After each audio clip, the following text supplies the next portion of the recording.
friends, there is one big news which is coming up. The CGST Audit Commissionerate of Gurugram have recovered more than 135 crore in one single audit case. This is the biggest recovery till date in GST regime. So as far as the GST Commissionerate is concerned, they must be congratulated.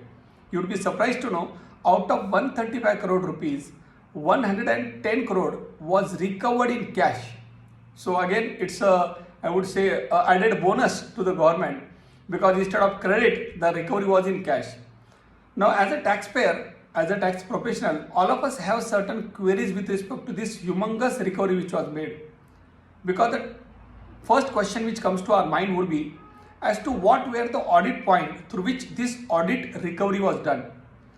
Unfortunately, right now in the public domain, there are no specific points which are available to understand as to what were the point of debate or discussion and why the taxpayer paid as per the audit paras, or which were the paras through which this recovery was made or paid.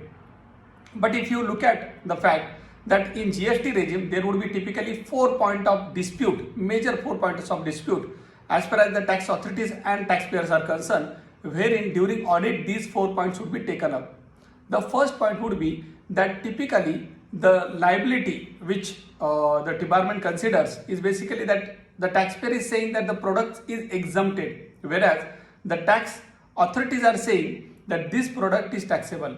So taxpayer is saying exempted and tax authorities are saying taxable.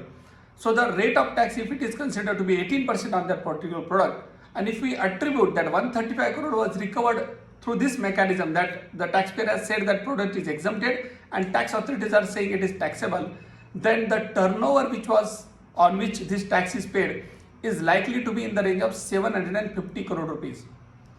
It is not specified as to for how many years this recovery relates to, but if you assume that 2 years were audited, then per year you can divide that it would be in the range of 375 crore rupees per annum, if you consider that this exempted turnover was considered to be taxable by the authorities.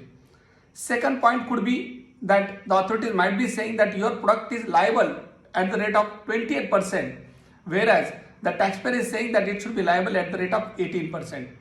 Now, if that being so, then the turnover, because 135 crore were recovered, and if you assume that entire point or the one single point was there during audit, then that turnover would be 1350, that is 1350 crore. Again, it's a substantial number.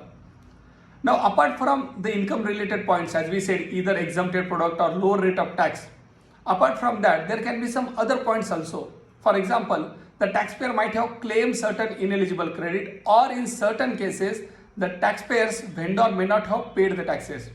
As all of you are aware, that in the initial days, substantial amount or substantial number of GST registrations were given by the tax authorities.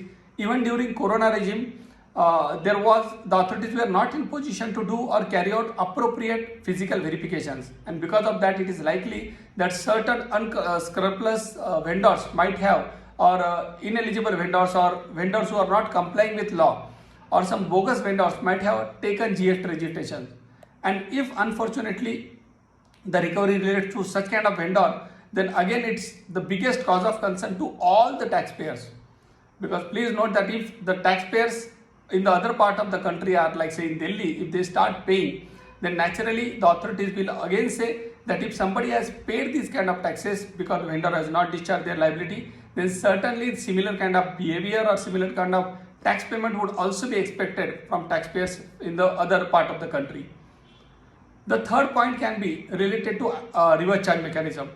Because this news talks about the fact that 110 crore were recovered in cash, it is likely that substantial amount would be related to reverse charge, because as all of you are aware that reverse charge liability needs to be discharged in cash.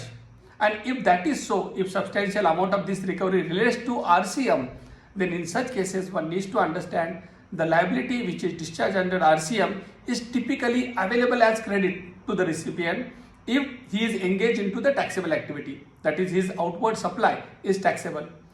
So these could be the broad level points, I would say. Either on the income related there could be certain non-payment, on ITC part there might be certain recoveries, or it could be related to RCM. And the last point, I would say there would be certain procedural lapses, and because of that also there could be certain penal and other recoveries. So friends, these would be the 4 points through which this audit recovery would be made. Now, certainly in days to come, more light would be thrown on this audit recovery, and as we will be aware, or as we would be knowing about it, we will be certainly more than happy to share the same. But meanwhile, as a taxpayer, we need to learn from this, I would say, the biggest audit recovery case. Because please note, almost most of the key taxpayers are going to get audited. And if that being case, certainly the authorities would be knocking our doors and they would be reviewing all the tax positions which were adopted by the taxpayers. For the last 4.5 years, most of the tax positions were taken by the taxpayer by either discussing internally or by discussing with their consultant. This is for the first time that all these tax positions would be questioned by the authorities, and that's the reason it is more than important for all the taxpayers to carry out a detailed review of all the critical tax positions which they have obtained or taken